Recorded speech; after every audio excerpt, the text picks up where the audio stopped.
ساتھیوں، اس اہم clinical briefing میں خوش آمدید۔ آج ہم ایبولا وائرس ڈیزیز یعنی EVD کے میڈیکل مینجمنٹ اور بچاؤ کے پروٹوکولز کا تفصیلی جائزہ لیں گے۔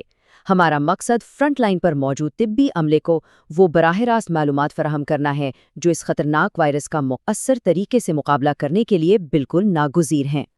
ٹھیک ہے، جلدی سے آج کے ایجنڈے پر نظر ڈالتے ہیں۔ ہم شروع کریں گے EVD کے کلینکل خطرے سے اور پھر جارحانہ معاون دیکھ بھال، ٹارگیٹڈ مونوکلونل تھراپیز، منظور شدہ ویکسینز، ضروری بیریئر پروٹیکشن اور آخر میں ماحولیاتی ہائیجین پر بات کریں گے۔ تو شروعات کرتے ہیں اپنے پہلے حصے سے، یعنی EVD کا کلینکل خطرہ۔ دیکھیں، جیسا کہ ہم سب جانتے ہیں، ایبولا ایک نایاب لیکن انتہائی شدید اور جان لیوا وائرل انفیکشن ہے۔ اگر ہم فوری طور پر کلینکل مینجمنٹ شروع نہ کریں تو مریض بہت تیزی سے ہائپو والیومک شاک میں جا سکتا ہے، جس سے موت کے امکانات خطرناک حد تک بڑھ جاتے ہیں۔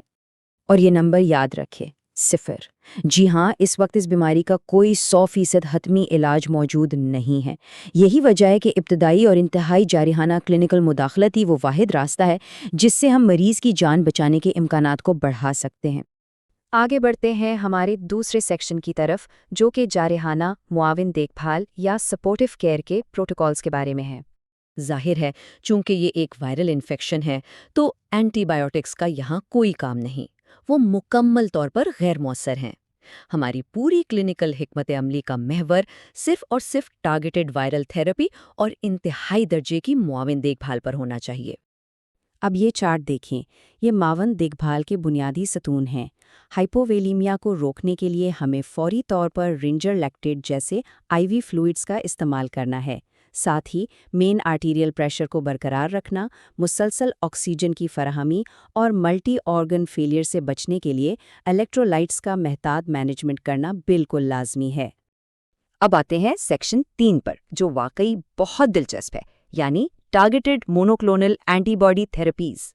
یہ مونوکلونل اینٹی باڈیز ہمارے کلینکل ٹول کٹ میں ایک طرح سے گیم چینجر ثابت ہوئی ہیں۔ یہ کرتی کیا ہے؟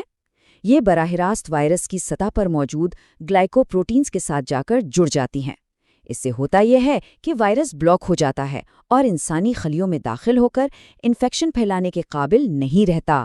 خاص طور پر زائر ایبولا سٹرین کے لیے WHO اور FDA سختی سے انامازب یا ایبانگا تجویز کرتے ہیں۔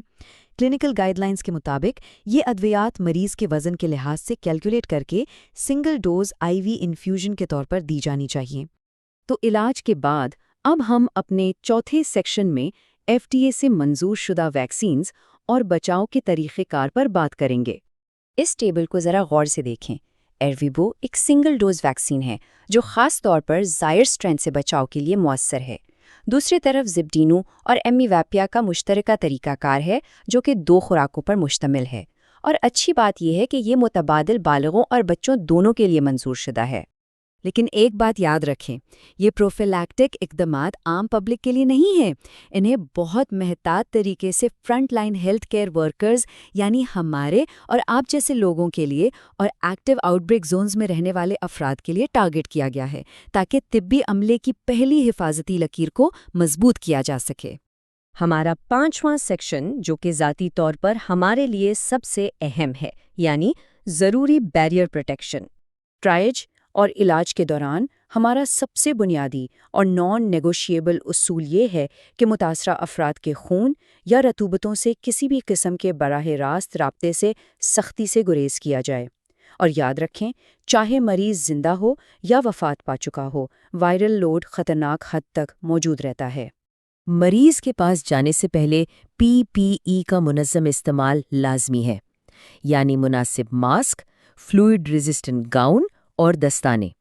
اور ایک اور بہت اہم بات، کراس کنٹامینیشن کا سب سے بڑا خطرہ PPE اتارتے وقت ہوتا ہے، اس لیے ڈافنگ اور ان آلات کو محفوظ طریقے سے ضائع کرنے کے بائیو ہیزرڈ پروٹوکولز پر 100% عمل کرنا ضروری ہے۔ اور آخر میں ہمارا چھٹا سیکشن ماحولیاتی اور ویکٹر ہائیجین کے بارے میں ہے۔ بیڈ سائڈ کے علاوہ ماحولیاتی سطح پر بھی کنٹرول ضروری ہے۔ WHO کے مطابق صابن یا الکوہول بیسڈ سینیٹائزر کا مسلسل استعمال لازمی ہے۔